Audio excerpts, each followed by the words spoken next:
Bismillah ar-Rahman ar-Rahim. Welcome to this session number 14,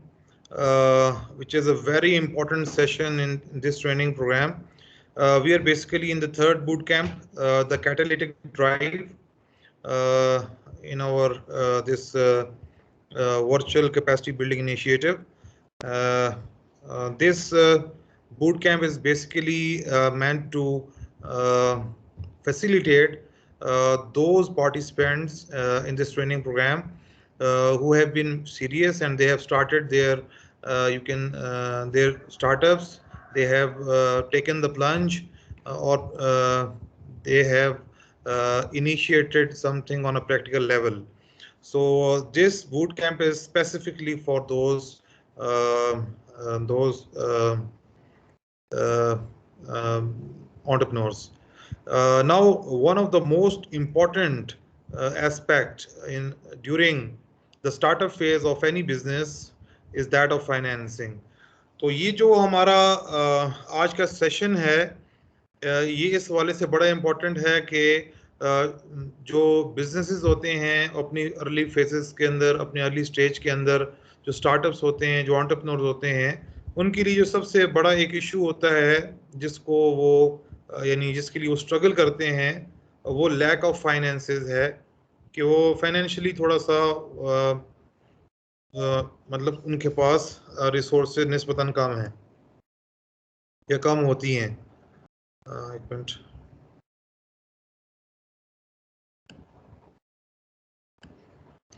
तो उस वाले से आज का जो हमारा सेशन है that is on financing your venture और फाइनेंसिंग योर स्टार्टअप और फाइनेंसिंग योर बिजनेस कि हम अपने जो बिल्कुल जो अर्ली स्टेजेस हैं हमारे स्टार्टअप की, जब हम कोई काम शुरू करते हैं, कोई बिजनेस शुरू करते हैं, तो उसमें हमारा जो एक बड़ा जो एक प्रॉब्लम उसको कहें या चैलेंज कहें, वो ये होता है कि हम कम रिसोर्सेज के अंदर कैसे सरवाइव कर पाएंगे और कम रिसोर्सेज के अंदर हम कैसे जो है वो आगे बढ़ सकेंगे और कम रिसोर्सेज के अंदर कैसे हमारा बिजनेस सस्टेन करेगा। तो वैसे क्योंकि नॉर्मली हमारे यहाँ जो एक माइंडसेट हमारी सोसाइटी के अंदर या हमारी जो इंटेलेक्चुअल कम्युनिटी है उसके अंदर भी एक प्रिवेलेंट है कि जिस तरह हमने शुरू में जब सबसे पहले मैंने आप लोगों के साथ सेशन किया तो उसमें हमने ये चीज़ फ्लोट की कि what do you need to start a business. तो उसके अंदर जो एक मेजर जो नीड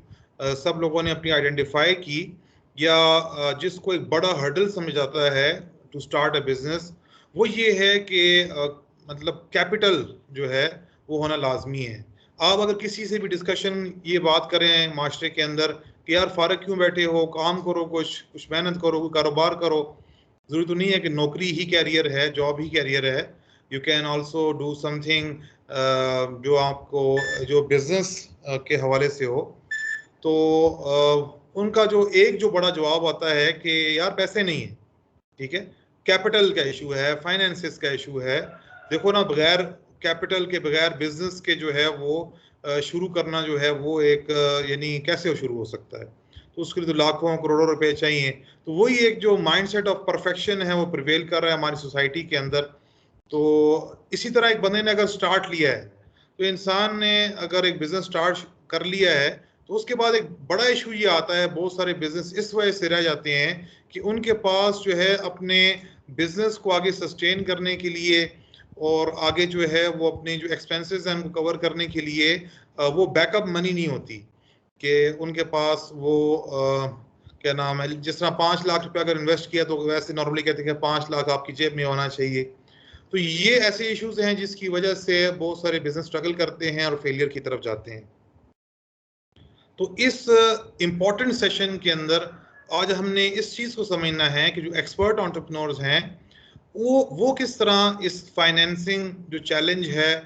या ये जो पैसों का और कैपिटल का और फाइनेंशियल जो स्टेबिलिटी है इसका जो चैलेंज है, इसको वो कैसे एड्रेस करते हैं, किस तरह वो कम रिसोर्सेज के अंदर, कम रिसोर्सेज से वैसे तो हमने इफेक्चुएशन के अंदर ये बात की है कि एवरीवन इज रिसोर्सफुल और एवरीवन इज क्या नाम है वो ही और she has got an abundance of resources. हर इंसान को अल्लाह ताला ने जो है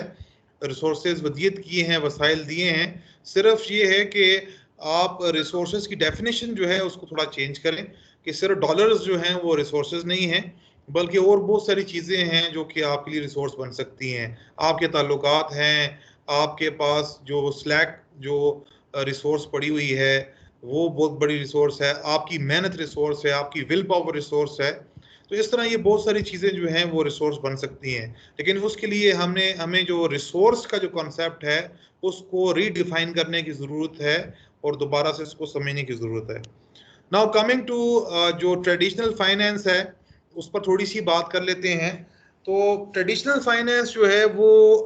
जिस तरह कॉर्पोरेट फाइनेंस जिसको हम कहते हैं, ठीक है, जो नॉर्मल हमें लेट्स से जो बिजनेस प्रोग्राम्स हैं उसके अंदर पढ़ाई जाती है, या कोई बड़ी कॉर्पोरेट्स के अंदर, मल्टीनेशनल कंपनीज के अंदर जो एक जो फाइनेंसिंग का जो स्ट्रक्चर या मैकेनिज्म मौजूद है, ठीक है, तो उसके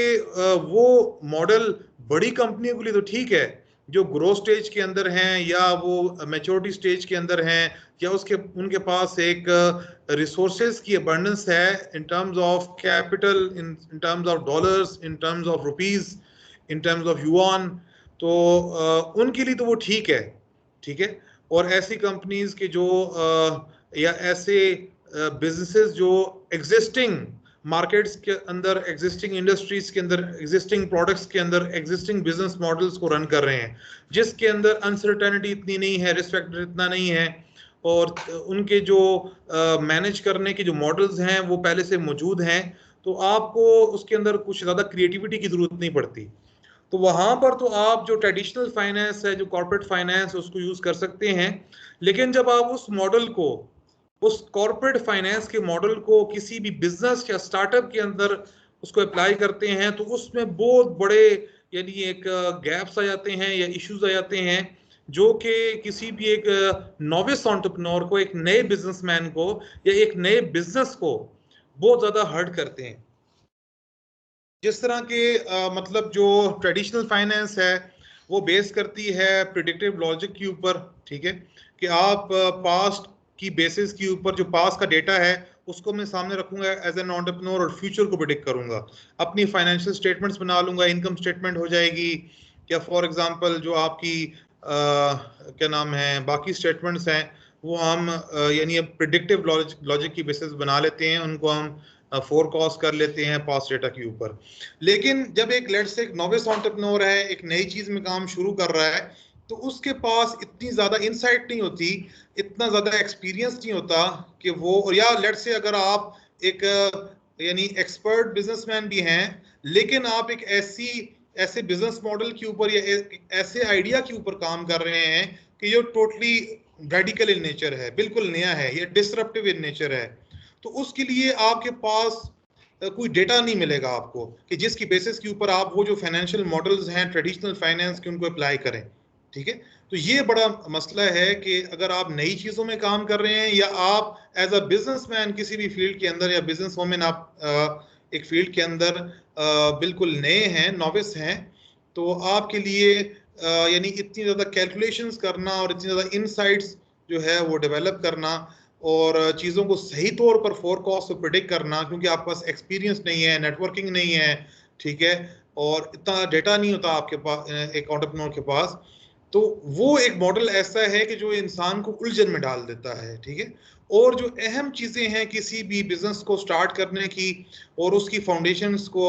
बिल्ड करने की, उससे इंसान रह जाता है, और जो कॉस्मेटिक्स है, जो ग्लैमर है, जो आउटवर्ड जो आउटर स्टाइल है, जो शेप है, उसके ऊपर ये इंसान जो है वो लगा रहता है, या बहुत सारी ऐसी चीजें कि जो रेलिवेंट नहीं है, जिनकी इतनी अहमियत नहीं है स्टार्टअप फेज के अंदर, तो उसको इंसान, जिस तरह यहाँ पर मैंने एक बात की परफेक्ट फाइनेंशियल स्टेबिलिटी, अब ये जो परफेक्शन है ये this is not an important thing when you are starting a business. आपको स्टार्ट करने के वक्त, आपको पहला कदम उठाने के वक्त आपको परफेक्शन की जरूरत नहीं है कि आपके पास लाखों करोड़ों रुपए हों और हर चीज, हर टेक्नोलॉजी जो है वो अपनी पीक के ऊपर हो, आपके पास ह्यूमन रिसोर्स बेस्ट हो। तो ये जो परफेक्शंस हैं दीज डजंट मैटर कि आप शुरू के अंदर जो है वो परफेक्शन को अचीव कर लें। सो ये कुछ ऐसे इश्यूज थे, और भी काफ़ी सारे हैं जिसको आगे हम जाके डिस्कस करेंगे जब हम एंटरप्रेन्योरियल फाइनेंस पे थोड़ी बहुत आज हम डिस्कशन करेंगे, तो ये चीज़ें भी आ जाएंगी। तो ये एक, या फॉर एग्जांपल एक लेट्स से मैंने अगर एक बिजनेस शुरू किया है, मैं लेट्स से मैंने फार्म डेवलप किया। तो जब मैंने फार्म डेवलप किया तो उसके अंदर मैंने टोटल तकरीबन 20,000 रुपये से जो है मैंने एक फार्म अपने बैकयार्ड के अंदर स्टार्ट किया। अब उसके अंदर जो है लेट्स से मैंने पहले से ही एक कमरा सा बनाया हुआ था, फिर कुछ केजेस मैंने और बनाए, और उसके अंदर बहुत सारा मटेरियल ऐसा था जो मेरे स्टोर के अंदर पड़ा हुआ था या मेरे पास पहले से मौजूद था, तो उसी को मैंने यूटिलाइज किया। तो अब जो कॉर्पोरेट फाइनेंस है वो कहती है कि जितनी भी चीज़ें आपकी जो यानी जो इनपुट है, जो मटेरियल है, उसकी कॉस्ट आपने अपने लेजर्स के अंदर डालनी है। लेकिन अब देखिए, जब आई एम यूजिंग माई, मुझे इफेक्चुएशन के अंदर ने और एक्सपर्ट एंटरप्रेन्योर्स की ह्यूरिस्टिक्स ने, एक्सपर्ट एंटरप्रेन्योर्स के तजर्बात ये चीज़ सिखाई, और ये चीज़ फितरत पर भी मबनी है कि मेरे पास जो चीज़ें मेरी सराउंडिंग्स के अंदर मौजूद हैं, मेरी इन्वायरमेंट है, मेरी ऐसी चीज़ें हैं कि जो फजूल पड़ी हुई हैं, वाई नॉट कि उनको मैं यूटिलाइज करूं to do something, to create something. तो मैंने जब वो चीज़ें यूज़ की जिन पर मेरी कोई कॉस्ट भी नहीं आती, मेरे एक दोस्त के पास कोई ऐसी चीज़ पड़ी हुई थी, उसके काम की नहीं थी, मैंने उससे रिक्वेस्ट की और उसने एज अ फेवर मुझे 2-3 महीने 4 महीने के लिए दे दी, ऐसी दे दी, एज अ गिफ्ट दे दी। तो अब उसकी तो आप कोई एंट्री भी क्या नाम है किसी लेजर के अंदर नहीं कर सकते, ठीक है। वो आपकी जो फाइनेंशियल स्टेटमेंट्स हैं उसमें कैसे शो होगी, वो आपकी बैलेंस शीट में कैसे आकर उसका जो इम्पैक्ट है वो शो होगा। तो ये एक बड़ा इशू है कि जब आप एक स्टार्टअप के लेवल पर फाइनेंस की बात करते हैं, तो वहां पर आप जो कॉर्पोरेट फाइनेंस के मॉडल्स हैं, जो ट्रेडिशनल फाइनेंस के मॉडल्स हैं, उनको अप्लाई करना आपके लिए मुश्किल हो जाता है कि वो उन चीज़ों को, वो बहुत लिमिटेड है, वो उन चीज़ों को अपना इहाते में नहीं ला सकती, या उसके लिए कोई ऐसा खास मॉडल ही नहीं है, ठीक है, कॉर्पोरेट फाइनेंस के अंदर कि वो किस तरह उन चीज़ों की एंट्रीज करे, उसको अपने रिकॉर्ड के अंदर लेकर आए। सो this needs a different, you can say, model for financing or entrepreneurial finance. अब बहुत सारे लोग ऐसे हैं जो आपको मार्केट में ऐसे लोग मिलेंगे यूनिवर्सिटीज के अंदर या ऐसी ट्रेनिंग के अंदर मिलेंगे जो entrepreneurial फाइनेंस की बात करते हैं, ये entrepreneurial फाइनेंस की ट्रेनिंग देते हैं, लेकिन आप देखेंगे कि वो entrepreneurial फाइनेंस की ट्रेनिंग के अंदर आपको कॉर्पोरेट फाइनेंस के मॉडल्स पढ़ा रहे होंगे, जो एक बहुत बड़ी खयानत है इस यानी इस फील्ड के साथ, और जिसकी वजह से आप जो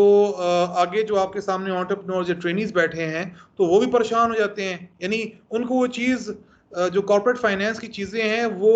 थ्योरेटिकली तो बड़ी ग्लैमरस है, यानी आप जब उस पर डिस्कशंस वगैरह करेंगे, उन मॉडल्स को सामने लेकर आएंगे तो आपको बड़ी ग्लैमरस लगेगी, लेकिन जब आप चीज़ों को एक्चुअली जब स्टार्ट करेंगे तो आपको पता चलेगा कि उनकी प्रैक्टिकल जो यानी उसकी एप्लीकेशंस हैं वो एक स्टार्टअप फेस के अंदर जो है वो आपके लिए बड़े मसाइल पैदा कर देंगी। तो इसलिए बहुत सारे लोग ऐसे हैं कि जो एंटरप्रेन्योरियल फाइनेंस के नाम के ऊपर कॉर्पोरेट फाइनेंस को पढ़ा रहे हैं, ठीक है, प्रिडिक्टिव लॉजिक को पढ़ा रहे हैं, ठीक है। वो आपको कहेंगे यार शुरू में आपने अगर बिजनेस शुरू करना है, बिजनेस प्लानिंग करो, फिर फाइनेंशियल प्लानिंग करो, फिर उसके अंदर आप इनकम स्टेटमेंट्स 2-3 साल की बना लो कि पहले साल में इतना प्रॉफिट हो रहा है, दूसरे साल में इतना प्रॉफिट हो रहा है, 10% की इंक्रीज के साथ ये एजम्पशंस हैं, ठीक है, ये हमारी बैलेंस शीट है आज की, आज से साल बाद ये होगी बैलेंस शीट, ठीक है, स्टेटमेंट ऑफ ओनर इक्विटी ये होगी। तो वो सारी की सारी जितनी भी चीजें हैं वो कॉर्पोरेट फाइनेंस की हैं, ठीक है, जो एक मैनेजरियल साइड है किसी भी एक बड़े बिजनेस की, ठीक है, लेकिन उसका कोई भी यूटिलिटी नहीं है एट अ स्टार्टअप फेज। हाँ, जब ये बिजनेस थोड़ा बड़ा हो जाए और इसकी जो क्या नाम है रिसोर्सेज बढ़ जाएं, ये एक्सपैंड हो रहा हो, इसकी मार्केट स्टेबल हो जाएं, इसकी अच्छी आपकी एक टीम बिल्डअप हो जाए, एम्प्लॉयज आ जाएं, तो आप वो वाला मॉडल बिल्कुल अप्लाई कर सकते हैं टू मैनेज योर रिसोर्सेज। लेकिन जब आप एक डेवलपमेंट और क्रिएशन फेज के अंदर हो तो वहां पर आपके जो कॉर्पोरेट फाइनेंस के मॉडल्स हैं उनका अप्लाई करना आपके लिए बहुत ज्यादा उलझने पैदा कर देगा। तो इसके लिए हम कहते हैं कि थोड़ा बहुत जो एंटरप्रेन्योरियल फाइनेंस है इसको, इसकी जो बेसिक जो कॉन्सेप्ट्स हैं उनको समझना, ठीक है, और ये उस तरह की यानी इसके लिए डिफरेंट माइंडसेट, डिफरेंट मॉडल्स और डिफरेंट फाउंडेशंस और डिफरेंट एजम्पशंस जो हैं उस पर काम करने की ज़रूरत है। ना ये कि हम एक एक यानी कॉर्पोरेट जो एक बड़ी कंपनीज का जो मॉडल्स हैं उनको एक बिल्कुल स्टार्टअप्स और स्ट्रगलिंग जो एक फेज होती है, डेवलपमेंट फेज होती है, जिसके अंदर जो है वो एक यानी चीजें क्लियर नहीं होती, अनसर्टेनिटी होती है, इसमें आप प्रेडिक्शन नहीं कर सकते, तो उसमें आप लोगों को अप्लाई कर उन मॉडल्स को अप्लाई करें तो आप परेशान हो जाएंगे। ठीक है, तो coming towards this concept of entrepreneurial finance, तो आज मैं आपको एक बड़ा जबरदस्त कॉन्सेप्ट जो है वो इंट्रोड्यूस करने जा रहा हूं, और अगर आप इस कॉन्सेप्ट को समझ जाएं तो आप इंशाल्लाह जो एंटरप्रेन्योरियल फाइनेंस है उसके अंदर, यानी आप एक स्टार्टअप फेज के अंदर और एक स्ट्रगलिंग फेज के अंदर, बल्कि ये आपको अपनी बिजनेस के हर मोड़ के ऊपर आपको ये कॉन्सेप्ट बहुत ज्यादा फायदा देगा। ठीक है, तो first of all coming to this terminology of bootstrapping. ठीक है,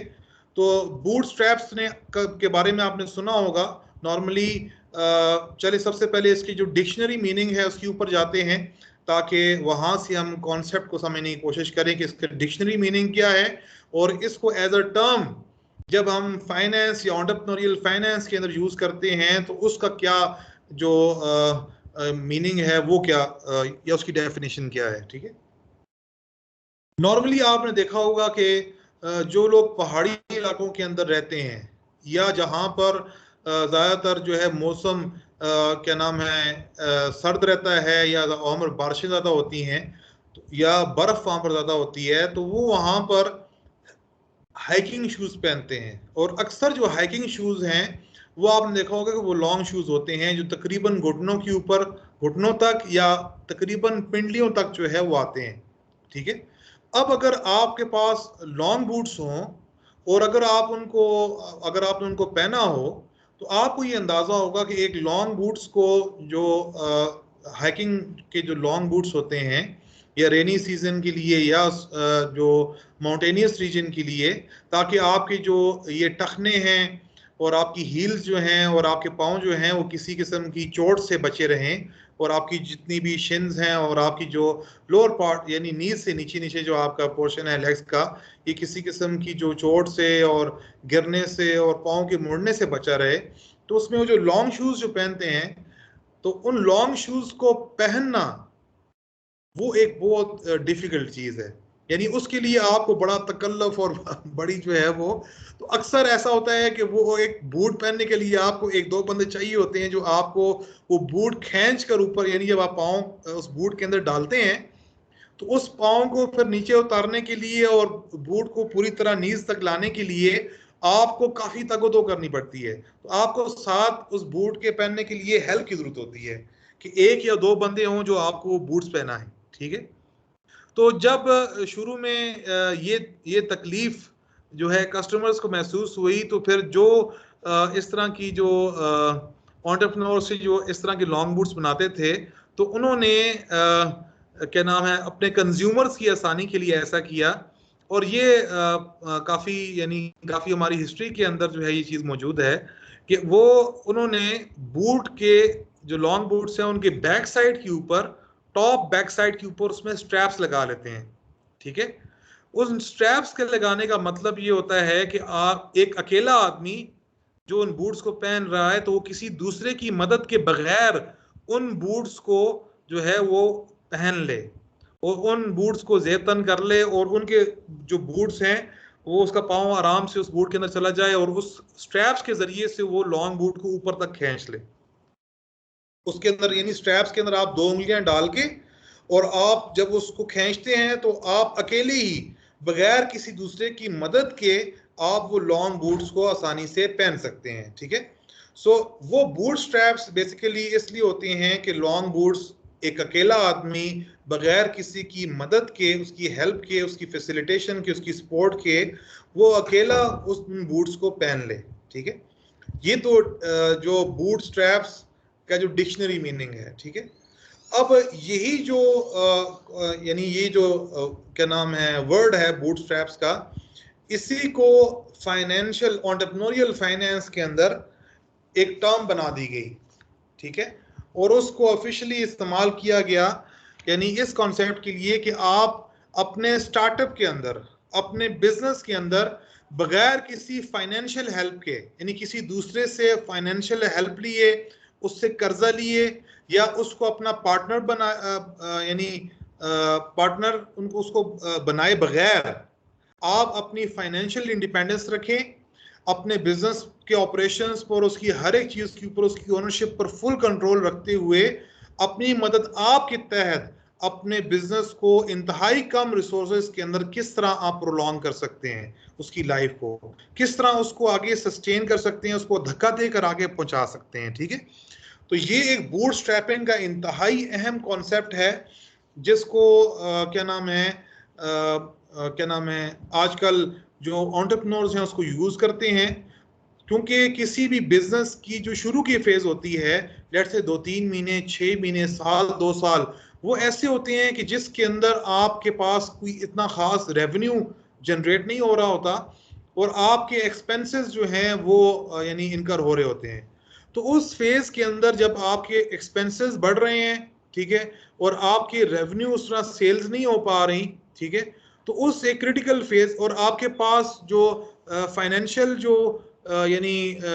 रिसोर्स है वो भी कम है, पैसे आपके पास कम है, ठीक है, तो ऐसी सिचुएशन के अंदर आप किसी की हेल्प लिए बगैर किस तरह से आप अपना ये जो स्टार्टअप है इसकी लाइफ को प्रोलॉन्ग कर सकते हैं, ठीक है, और अपने आप सरवाइव कर सकते हैं, ठीक है, ताकि वो आप उस फेज तक पहुंच जाएं कि जब आपकी सेल्स बढ़ना शुरू हो, चाहे आप कोई प्रोडक्ट सेल कर रहे हैं, आप कोई सर्विस जो है वो ऑफर कर रहे हैं उसके बदले में, ताकि आपको एक थोड़ा बहुत ये क्या नाम है जो क्रिटिकल फेज है किसी भी स्टार्टअप की उससे आप निकल जाएं और आपको ऐसा ऐसा जो रेवेन्यूज हैं वो जनरेट होना शुरू हो जाए। तो ये ओवरऑल एक बूटस्ट्रैपिंग का कॉन्सेप्ट है कि surviving your startup without any external help, ठीक है, यानी in the shape of loan और in the shape of equity, कि आप किसी से कर्ज लें या किसी को अपना पार्टनर बनाएं तो अपनी फाइनेंशियल इंडिपेंडेंस और अपने बिजनेस की ऑपरेशनल इंडिपेंडेंस हर एक चीज को आप बाकी रखें। ठीक है, अब इस कॉन्सेप्ट बूटस्ट्रैपिंग के कॉन्सेप्ट को हम कैसे अप्लाई करेंगे, ठीक है, दिस इज वेरी इंपॉर्टेंट कि आप किस तरह, ये कैसे हो सकता है कि आप मिनिमम रिसोर्सेज के अंदर आप जो है वो अपने बिजनेस को यानी आगे लेके चलें। इस तरह फॉर एग्जांपल मैं आपको एक मिसाल देता हूं, जब आप कॉजल मॉडल के ऊपर यानी जो मैनेजरियल मॉडल है उसमें जब आप फाइनेंशियल प्लानिंग करते हैं तो उसमें जब आप लेट्स से बैलेंस शीट बनाते हैं या इनकम स्टेटमेंट बनाते हैं तो उसके अंदर आप अपने एक्सपेंसेस को डालते हैं, ठीक है, उन एक्सपेंसेस के अंदर फॉर एग्जांपल आपकी सैलरीज भी आती हैं, यानी एज एन एंटरप्रेन्योर आपकी सैलरी भी आ रही है, शुरू में आप हायरिंग्स कर रहे हैं, ठीक है, और शुरू में आप ज़्यादा डिपार्टमेंट्स बना लेते हैं और अपने लिए हायरिंग ज़्यादा कर लेते हैं, जबकि स्टार्टअप फेज के अंदर शायद आपको उस चीज़ की ज़रूरत ना हो। तो लेट्स से फॉर एग्जांपल अब मैंने अपना फार्म स्टार्ट किया है, तो अगर मैं शुरू से, हम 2 पार्टनर्स हैं लेट्स से फॉर एग्जांपल, और हमने एक छोटा सा फार्म स्टार्ट किया है और उसकी अभी अर्निंग भी स्टार्ट नहीं हुई ना, वो इस लेवल के ऊपर है कि वो अपने एक्सपेंसेस को मीट भी कर सके, साथ हमारी सैलरीज भी पे कर सके और साथ जो है वो क्या नाम है प्रॉफिट भी हमें जनरेट की। ये सेंसिबल चीज़ है, ये कॉमन सेंस की बात है कि शुरू में अगर हम सैलरीज को डाल लेंगे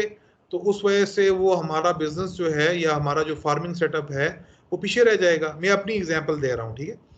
तो लेट्स से फॉर एग्जांपल मुझे घर से अपने थोड़ा बहुत मुझे खाना मिल रहा है, मैं सर्वाइव कर रहा हूँ, ठीक है, तो मुझे ज़रूरत नहीं है कि मैं फिर अपनी सैलरी अपने प्लान के अंदर शामिल करूँ, ठीक है, तो उस सैलरी को मैंने निकाल लिया और मैंने कहा कोई मसला नहीं है, मुझे खाना पीना थोड़ा 2 वक्त की रोटी मिल जाती है, मैं अपने घर में रह रहा हूँ, मेरे वालिद साहब हैं या मेरे भाई हैं जो मुझे सपोर्ट कर रहे हैं, तो चलो ये टाइम जो है इसके अंदर मेरी सैलरी कोई भी नहीं है, सिर्फ मैंने अपने फार्म को आगे लेके चलना है, अपने कस्टमर्स पे काम करना, अपनी मार्केट्स को बढ़ाना है। तो ये मेन एक डिफरेंस है, सिंपल सा, मैंने आपको सिंपल सी एग्जांपल दे दी है कि आप वहां पर कॉजल मॉडल के अंदर देखेंगे तो आप शुरू में ही एक्सपेंडिचर को ज्यादा कर देंगे, ठीक है, जैसे फॉर एग्जांपल आप बहुत सारे डिपार्टमेंट्स बना लेंगे, एक बिजनेस डेवलपमेंट एग्जीक्यूटिव ले लेंगे, कोई ऑपरेशन मैनेजर उठा लेंगे, अपनी भी सैलरीज बीच में डाल लेंगे एज अ डायरेक्टर और एज अ सीईओ, ठीक है, तो ये चीजें आपको फिर हर्ट करेंगी, ठीक है, और आपका स्टार्टअप शुरू होने से पहले ही जो है वो दम तोड़ जाएगा। लेकिन उसके मुकाबले में आप शुरू में चीज़ों को इतना ज़्यादा फैलाएं मत, शुरू में चीज़ों को खुद अपने हाथ से करें, ठीक है, और जितने भी एक्सपेंडिचर्स हैं उसको आप किस तरह कट कर सकते हैं और मिनिमम पे रख सकते हैं, ठीक है, ताकि आप सरवाइव कर सकें। तो ये जो माइंडसेट है, दिस इज कॉल्ड बूटस्ट्रैपिंग, ठीक है, कि ये माइंडसेट आपने बिल्ड करना है। जिस तरह अफोर्डेबल लॉस की हमने बात की, तो वो अफोर्डेबल लॉस माइंडसेट आपने रखना है कि एंटरप्रेन्योर्स कभी भी कोई नई चीज नहीं खरीदते, हमेशा कोई सेकंड हैंड चीज वो लेते हैं, ठीक है। वो कंजूसी की हद तक किफायतशार होते हैं, ठीक है। हाँ, जहां पर इन्वेस्ट करना है वहां पर इन्वेस्ट करते हैं, ठीक है, लेकिन कंजूस नहीं होते, लेकिन किफायतशार भी होते हैं कि वो पैसे की अहमियत को समझते हैं और उसको तरीके से लगाते हैं, ठीक है, और बेजा खर्च नहीं करते। तो यानी expert entrepreneurs they are very intelligent और दे नो कि उनकी फाइनेंशियल हालत क्या है। तो उस फाइनेंशियल हालत को सामने रखकर वो अपनी यानी अपनी जर्नी को उसके मुताबिक, अपने सफर को उसके मुताबिक और अपनी जो एक्सपेंसेस हैं उसको उस तरह मैनेज करते हैं, ठीक है। तो starting a business without any money is not only possible, it might actually give you an advantage, ठीक है। तो शुरू में बिजनेस को बगैर पैसे के शुरू करना, ये यानी दिस इज पॉसिबल। हम ये समझते हैं, हमारा माशरा ये समझता है कि नहीं, ये तो पॉसिबल ही नहीं है, ये नहीं हो सकता, ठीक है। लेकिन ये आपको एक्चुअली एक एडवांटेज देता है। लेट्स से फॉर एग्जांपल आप बिजनेस शुरू करते हैं और उसमें आपने कोई बड़ा इन्वेस्ट नहीं किया,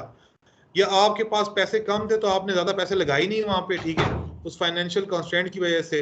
तो लेट्स से अगर वो बिजनेस एक फेलियर की तरफ जाता है, तो that is also a blessing for you, ठीक है, that is a blessing in disguise, ठीक है। इसी तरह पैसों का कम होना इंसान को मेहनत की तरफ लेके जाता है, स्ट्रगल की तरफ लेके जाता है, ठीक है। लेट्स से फॉर एग्जांपल मैं आपको एक सिंपल सी मिसाल देता हूँ। मेरा एक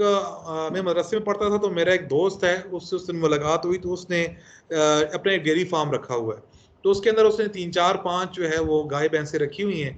तो मेरी उससे बात हो रही थी, मैंने कहा यार तुम किस तरह अपनी जो आपके एक्सपेंसेस हैं वो किस तरह मैनेज करते हो।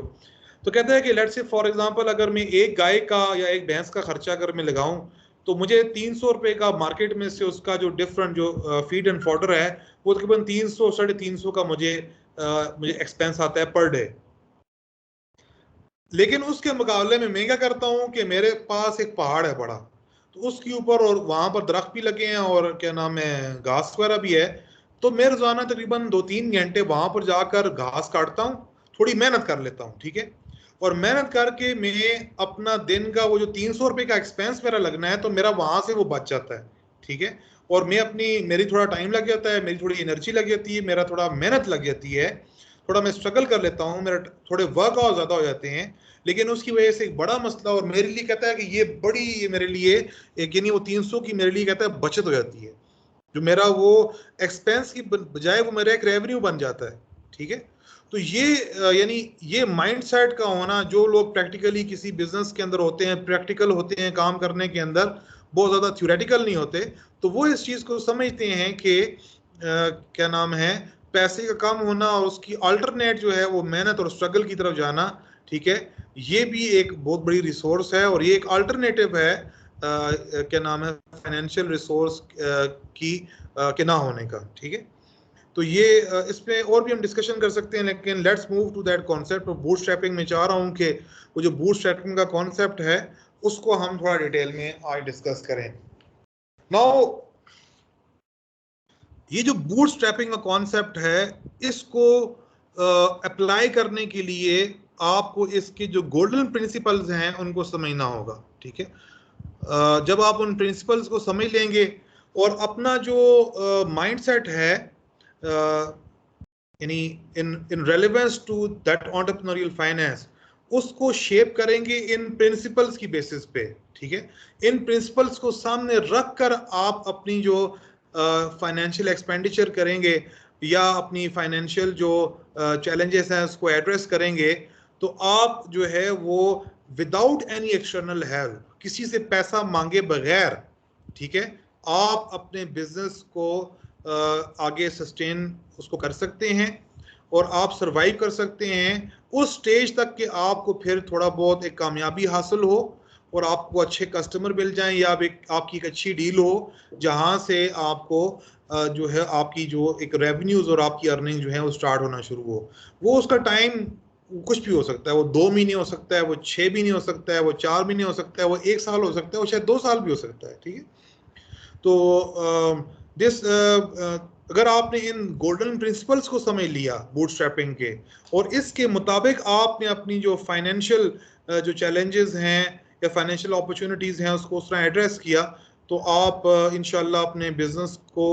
फाइनेंशियल यानी चैलेंजेस की वजह से कभी भी आपका बिजनेस इंशाल्लाह गिरेगा नहीं और कभी फेलियर की तरफ नहीं जाएगा। तो लेट्स स्टार्ट दोज प्रिंसिपल्स, और उसमें सबसे पहले हम जो फर्स्ट प्रिंसिपल है उस पर हम डिस्कशन करते हैं। ठीक है, नॉर्मली जो आप देखेंगे कि जो कॉर्पोरेट फाइनेंस के अंदर हर चीज़ जो इन्वेस्ट जिस पर एक्सपेंस किया जाता है, एसेट्स खरीदे जाते हैं या बहुत सारा ऐसा फर्नीचर खरीदा जाता है, तो आप वो देखते हैं कि वहाँ पर ज़्यादा जो है वो इस चीज़ पे फोकस होता है कि नई से नई चीज़ और अच्छी से अच्छी चीज़ और क्या नाम है उसको खरीदा जाए। ठीक है, जिस तरह अगर आप लेट से कोई ऑफिस लेना है तो आप ऑफिस की जगह परचेज कर लेते हैं। कोई शॉप आप लेट से आप कहते हैं कि मैंने कोई शॉप बनानी है और शॉप पर मैंने रिटेलिंग का काम करना है, तो आप शॉप पहले खरीदने की तरफ जाते हैं। तो उसमें लेट से एक शॉप खरीदने के अंदर 50 लाख, 1 करोड़, 1.5 करोड़, 2 करोड़ तक आप खर्चा कर देते हैं। ठीक है, तो जिसकी वजह से आपको जो आगे ऑपरेशनल एक्सपेंसेस के लिए जो पैसा चाहिए, ठीक है, वो आपके लिए एक बड़ा मुश्किल बन जाती है। ठीक है, और आपकी ज़्यादा इन्वेस्टमेंट जो है वो फिक्स जो कॉस्ट है उसके अंदर चली जाती है, जिसको हम संक कॉस्ट भी कहते हैं, वो कॉस्ट जो डूब जाती है। ठीक है, तो पहला प्रिंसिपल ये है कि अगर आपके पास एक चीज़ को किराए पर लेने का ऑप्शन है तो वाई दैट, तो उसको खरीदने की तरफ आप क्यों जा रहे हैं। ठीक है, अगर एक चीज़ आपने अपना जो है कारोबार शुरू किया, ठीक है, और उसके अंदर लेट से फॉर एग्जांपल आपने सेफ साइड पर रहना है कि इन केस के अगर कोई क्या नाम है, जिस तरह मैंने आपको एक एग्जांपल दी थी रिचर्ड ब्रांसन की, जो द वर्जन ग्रुप का जो मालिक है, उसने जब अपनी जो एयरलाइन जब स्टार्ट की तो उसने बोइंग कंपनी को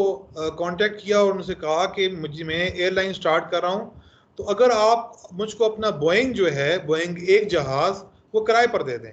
खरीदने की बजाय। जिस तरह हमारे यहाँ है ना कि हम अगर कोई एयरलाइन स्टार्ट करते हैं तो हम कहेंगे यार पहले जहाज़ को खरीदो, तो वो Richard Branson because he is an expert entrepreneur और बड़ी अच्छी उसकी कॉमन सेंस है, तो उसने क्या किया कि उसने खरीदने की बजाय उस जहाज को रेंट पे ले लिया। That is an affordable loss. ठीक है, और अगर लेट से उसकी एयरलाइन नहीं चलती और उसकी जो रेवेन्यूज उस तरह जनरेट नहीं होते, तो उसने कहा कि साल बाद मैं आपको वापस कर दूंगा और जो साल का रेंट है वो मैं आपको दूंगा, और इन केस कि अगर वो चल जाती है तो वी विल बाय दैट। ठीक है, so this is the first principle in bootstrapping कि never buy what you can rent। ठीक है, कि जो चीज आपको किराए पर मिल रही है, ऑन रेंट मिल रही है, उसको कभी खरीदने की तरफ मत जाएं। तो हमेशा जब भी आपके सामने किसी चीज को खरीदने का ऑप्शन आए, ठीक है, अपने बिजनेस के अंदर, तो सबसे पहले उसका ये ऑप्शन देखें कि क्या ये चीज रेंटेबल है या मुझे कहीं और से ये चीज रेंट पे मिल सकती है। ठीक है, ताकि आप जो है वो अफोर्डेबल लॉस लेवल के ऊपर रहें। कल अगर आपका जो बिजनेस है वो आगे, वो आइडिया आगे अगर नहीं यानी वर्क करता और नहीं आगे चलता और लेट से उसका फेलियर होता है, तो आपके पास यानी आपके जो पैसा है वो किसी एक चीज के अंदर डूब ना जाए, किसी उसमें फंस ना जाए। ठीक है, तो this is the first important principle of bootstrapping. Now coming to the second principle, never rent what you can barter for। ऐसी चीज जो कि आप क्या नाम है अदला बदला कर सकते हैं, कि लेट से फॉर एग्जांपल आपके पास कोई चीज है जो आपके काम की नहीं है। ठीक है,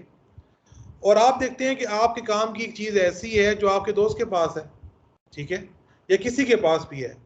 और आप उसको अप्रोच करते हैं और उसे कहते हैं कि यार अगर आपके पास ये जो चीज़ पड़ी है ये आप मुझको दे दो और मुझसे ये चीज़ ले लो, ये आपके काम आ जाएगी और वो मेरे काम आ जाएगी, दोनों का काम चल जाएगा, जिसको बार्टर कहते हैं। यानी किसी भी चीज़ के बदले चीज़ लेना। लेट से चावल है तो चावल के बजाय गंदम ले लेना, गंदम की बजाय चावल ले लेना। जिस तरह फॉर एग्जांपल हम अपनी फार्मिंग के अंदर ये करते हैं, लेट से फॉर एग्जांपल अभी मैंने एक बंदे के साथ एक ट्रेड की, तो उसके अंदर ये किया कि मेरे पास एक ब्रीड थी चिकन्स की, तो मेरे पास उसकी वो ज़रूरत मेरी नहीं थी, और एक और बंदे के पास दूसरी ब्रीड थी जो उसकी ज़रूरत नहीं थी, तो हमने आपस में बार्टर कर लिया, ठीक है, और उससे मुझे फ़ायदा हो गया बहुत ज़्यादा, और उसका भी फ़ायदा हो गया, ठीक है। तो अब अगर एक चीज़ मैं बार्टर कर सकता हूँ तो मैं उसके किराए का खर्चा क्यों उठाऊँ, ठीक है। दूसरे बंदे से लेकर मैं अब उसको किराया भी दे रहा हूँ, ठीक है। तो उसकी जगह अगर मैं उसको इस चीज़ पर आमादा करूँ कि यार ये वाली चीज़ आप मुझे दे दें और बदले में मैं आपको ये चीज़ बार्टर में दे देता हूँ, ठीक है, उसके बदले में दे देता हूँ, तो उस सूरत में जो चीज़ आपके पास यानी वो स्टैगनेंट पड़ी हुई है, जमूद में पड़ी हुई है, आपकी किसी काम की नहीं है, ठीक है, वो एक यूजलेस चीज़ है आपके लिए, तो वो उसके काम की हो गई, और उसके पास जो चीज़ यूजलेस थी वो आपके पास बगैर किसी रेंट के, जो आपको मंथली बेसिस के ऊपर या ऑर्ली बेसिस के ऊपर या डेली बेसिस के ऊपर या ईयरली बेसिस के ऊपर आपको उसको रेंट देना पड़े, तो आपने उसको बार्टर कर लिया, तो उसके जरिए से एक चीज उसकी ओनरशिप में से आपके पास आ गई, ठीक है, वो आपकी ओनरशिप बन गई, और आपको दूसरे को जो है वो किसी किस्म का रेंट या एक्स्ट्रा मनी जो है वो देने की जरूरत ही नहीं रही। सो यहाँ पर आप देखें, आप अपने लिए कोशिश कर रहे हैं कि जो चीज़ अफोर्डेबल लॉस रहे, और जो आपकी जो फाइनेंशियल जो फ्रीडम है उसको उसको स्टेक पर ना लेके जाए, ठीक है, और चीज़ें आपके लिए सिंपल रहे। जितना ज़्यादा आप अपने फाइनेंशियल मामलात के अंदर चीज़ों को सिंपल रखेंगे, अपने लिए आसानी की कोशिश करेंगे, उतना आप ठीक रहेंगे, और जितना ज़्यादा आप अपने आप को ज़्यादा चीज़ों में डालेंगे, ज़्यादा उलझनों में डालेंगे, ठीक है, वो ज़्यादा आपके लिए जो है वो परेशानी का बायस बन जाएगा। तो पहला प्रिंसिपल जो हमने देखा वो है कि अगर आपको एक चीज़ किराए पर मिलती है तो उसको कभी मत खरीदें, ठीक है, और अगर आपको एक चीज़ बार्टर कर सकते हैं उसको, ठीक है, तो उसको कभी किराए पर मत लें, ठीक है, क्योंकि यानी बाय करने से बेहतर ऑप्शन रेंट है, ठीक है, यानी खरीदने से बेहतर ये कि आपको चीज़ रेंट पे मिल जाए, और रेंट पर लेने से एक चीज़ बेहतर है कि आप उसको अदला बदला कर लें, ठीक है, उसको वटा सट्टा कर लें, उसको बार्टर कर लें, ठीक है। इसके बाद हम आते हैं जो बूट स्ट्रैपिंग का जो थर्ड प्रिंसिपल है, कि अगर आपको एक चीज़ जो है वो बोरो कर सकते हो किसी से, ठीक है, कि यार ये चीज़ मुझे चाहिए, ठीक है, दूसरे के पास पड़ी हुई है, और आप उसको अगर रेंट देते हो तो फिर भी आपके लिए एक परेशानी है, ठीक है, और आप अगर बार्टर करते हो तो आपके पास जो चीज़ पड़ी हुई है वो आपके लिए वैल्यूएबल है, ठीक है, और उसको आप यूज़ करना चाहते हो, उसको खोना नहीं चाहते, तो आप फिर उस अपने दोस्त के साथ या उस बंदे के साथ थोड़ा बहुत उससे आस्क करो, उससे बात करो। देखिए ये बड़ी चीज़ इंपॉर्टेंट है कि हम बात नहीं करते, हम इनिशिएटिव नहीं लेते, हम कई दफ़ा शर्मा जाते हैं कि यार ये बात करेंगे, ये कैसी चीज़ है, या हमारी ईगो हमारे आगे आ जाती है। तो एक बंदे के पास एक चीज़ पड़ी हुई है, आप उससे आस्क करें, ठीक है, कि यार ये मुझे आप अगर दे दो 2 महीने के लिए, 3 महीने के लिए। मैंने डेट से फॉर एग्जांपल मैं फास्ट फूड का सेटअप चलाता हूँ, और मुझे पता चला कि फलाने आदमी के पास जो है वो उसका एक कैबिन पड़ा हुआ है, छोटा सा ढाबा सा बना हुआ पड़ा है, ठीक है, और उसके अंदर उसके पास कुछ चेयर्स वगैरह भी पड़ी हैं। तो मैं उससे कहता हूँ यार कि अगर मुझे महीने 2 महीने के लिए अगर आप ये बोरो मैं आपसे कर लेता हूँ, अगर मेरा काम चल गया तो फिर मैं आपसे ये खरीद लूंगा या आपको रेंट दे दूंगा, और अगर ना चला तो फिर आपको वापस कर दूंगा, काइंडली अगर मेरे साथ ये फेवर कर लो, ठीक है। तो ये अब आप स्ट्रगल कर रहे हैं, कोशिश कर रहे हैं कि जो आपके पास जो फाइनेंशियल जो रिसोर्स की, पैसों की जो कमी है, उस कमी को किस तरह आप एड्रेस करें, ठीक है। तो उसके लिए अब ये रास्ता ये है कि आप बार्टर की बजाय बेहतर ऑप्शन ये है कि आप उसको बारो कर लें, ठीक है, और उससे जो है वो कहें कि यार ये मुझे आप दे दो, ठीक है, और क्या नाम है, कुछ अरसे के लिए। और अगर आपको एक चीज़ जो है वो फ्री में मिल रही है, ठीक है, तो कुछ अरसे मतलब बारो करने से बेहतर ये है कि अगर आपको एक चीज़ फ्री में मिल रही है तो वाई टू बारो दैट, ठीक है, वो आप क्यों उसको किसी से यानी एक कुछ अरसे के लिए उसका फेवर अपने ऊपर उठाएं, और कल शायद वो फेवर आपके लिए थोड़ी मुश्किल बन जाए, ठीक है। तो बारो से बेहतर जो फेवर ये है कि अगर आपको फ्री में मिल रही है, लेट से आपके पास पड़ी हुई है, उस बंदे के पास वो चीज़ लेट से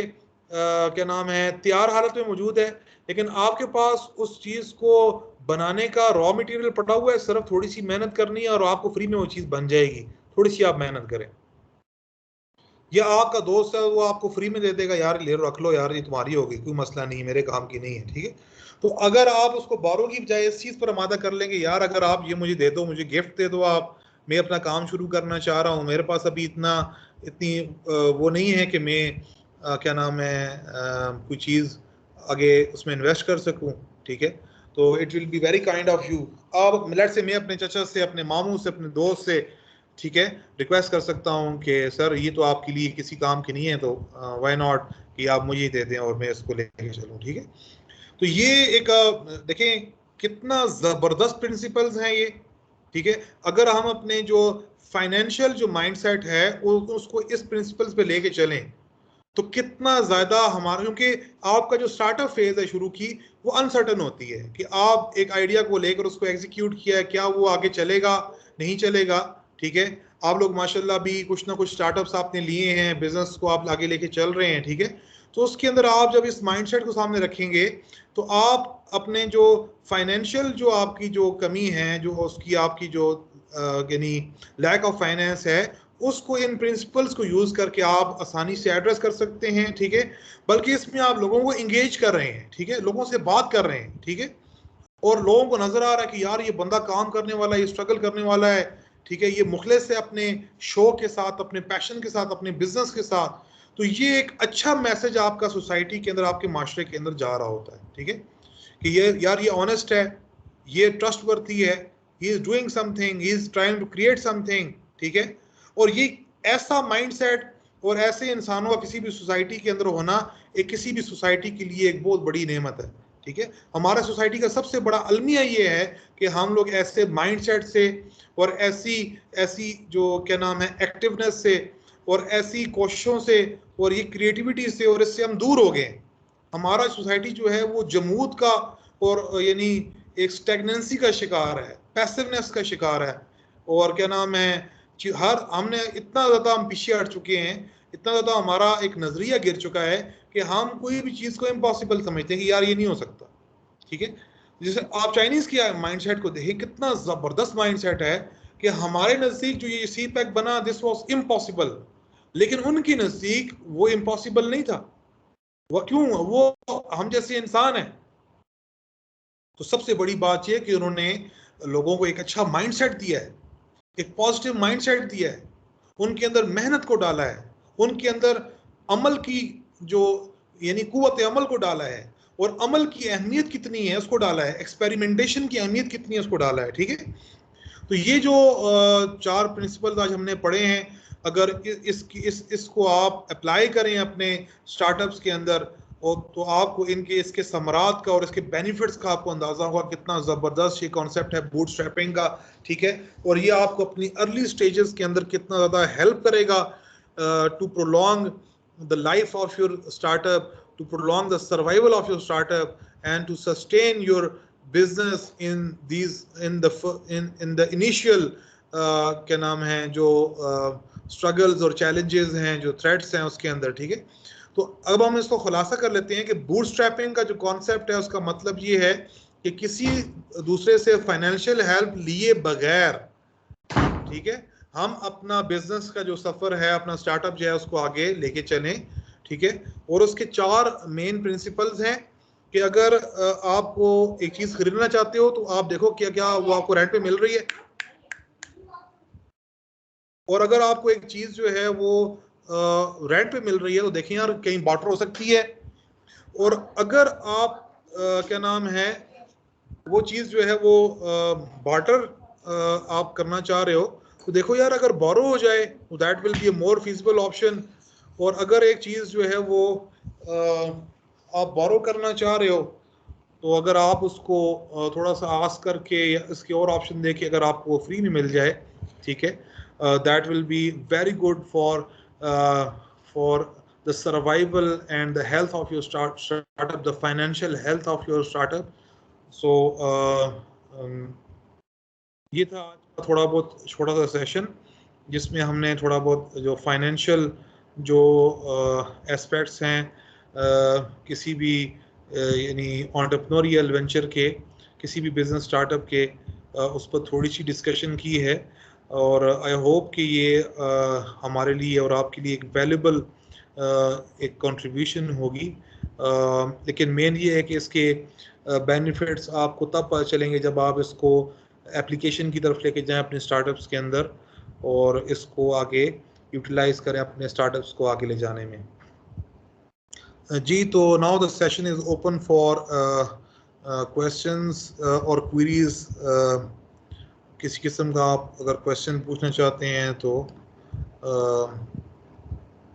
you are more than welcome. जी फवाद साहब, welcome to this session. Last session में ख्याल में आपने मिस कर दिया।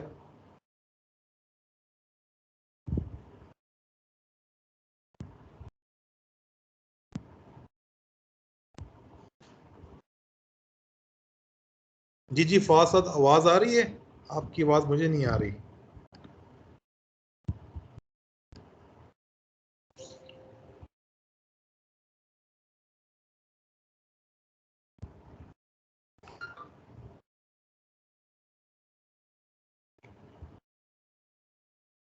अच्छा, आपने अनम्यूट किया है लेकिन आपकी आवाज़ नहीं आ रही है।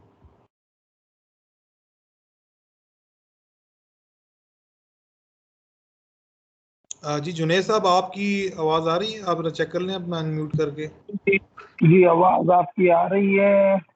मेरी आवाज आ रही है आपको? जी आपकी आ रही है मुझे। फवाद साहब, आप कोशिश करें, अगर हैंड फ्री लगाए हैं तो उनको वगैरह का कोई मसला होगा।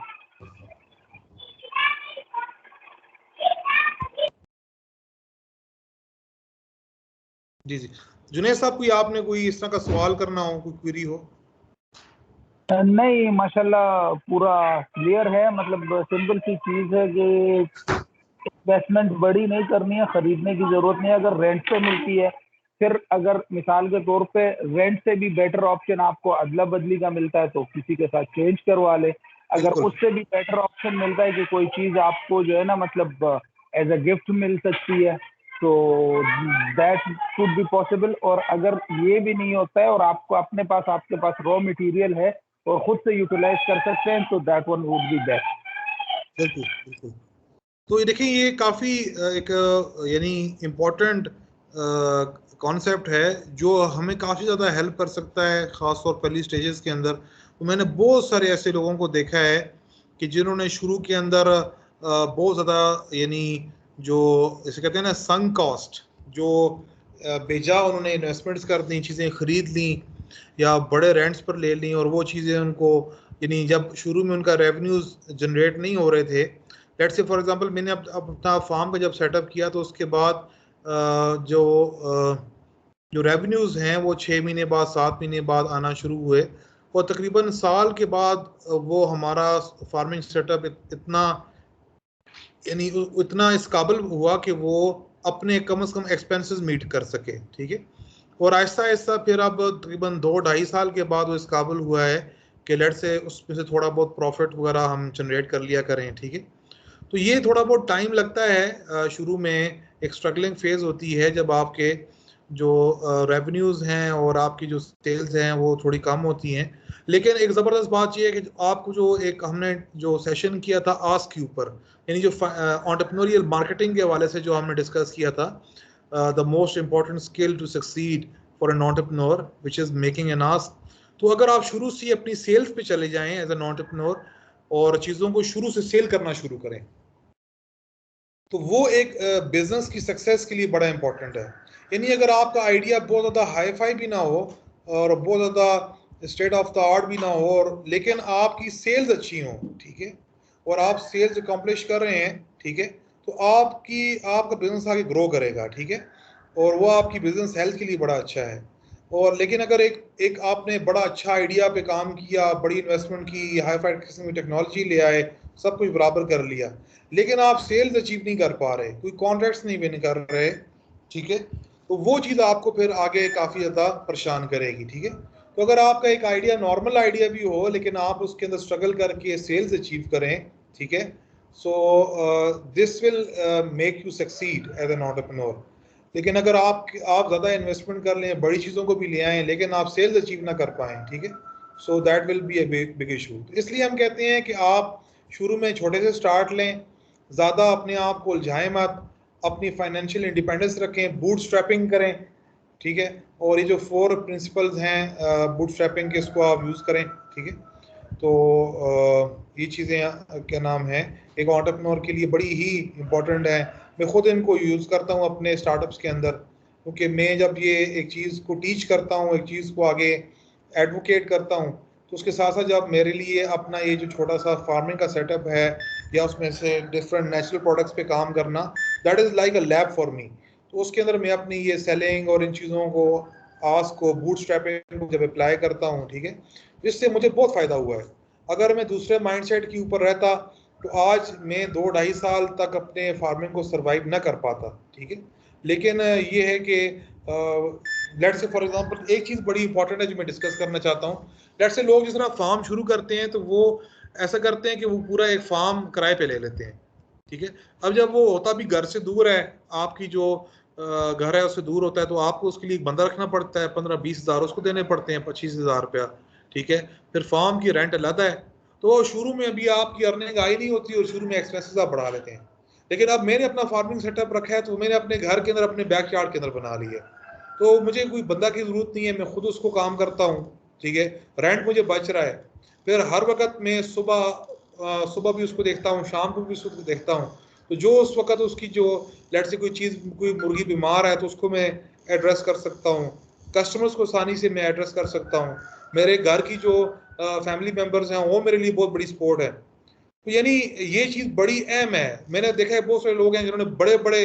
फार्म्स ले लिए और एक्सपेंसेस ऐसा था 5-6 महीने बाद, साल बाद वो फेलियर की तरफ चले गए और उन्होंने नुकसान किया। तो जी फवाद साहब, आपका कोई वॉइस का मसला हल हुआ है, क्योंकि आपकी अभी तक आवाज़ नहीं आ रही है हमें।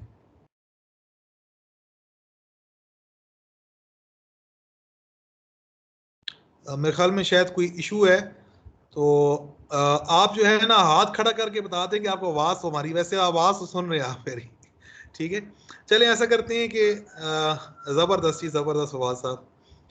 ज़बरदस्त। चलें हम अपने सेशन को अब एंड करते हैं, और इंशाल्लाह मैं कल हमारा एक सेशन होगा, एक कलेक्टिव मेंटोरिंग सेशन है, और इसके साथ साथ मैं जो लिस्ट है वो भी शेयर कर दूंगा ग्रुप के अंदर कि जो लोग यानी इस 3rd बूट कैंप के लिए एलिजिबल हैं, और जो 5th जो टास्क मैंने आपको दिया है बिजनेस मॉडलिंग का, वो काइंडली आप लोगों ने उसको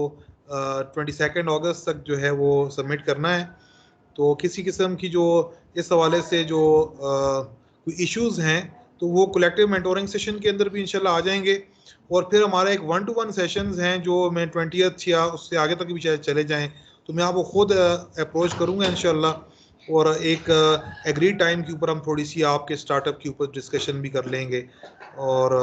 क्योंकि एक लर्निंग का रास्ता है और हमारा फोकस ये है कि हम मिलकर एक दूसरे की हेल्प करें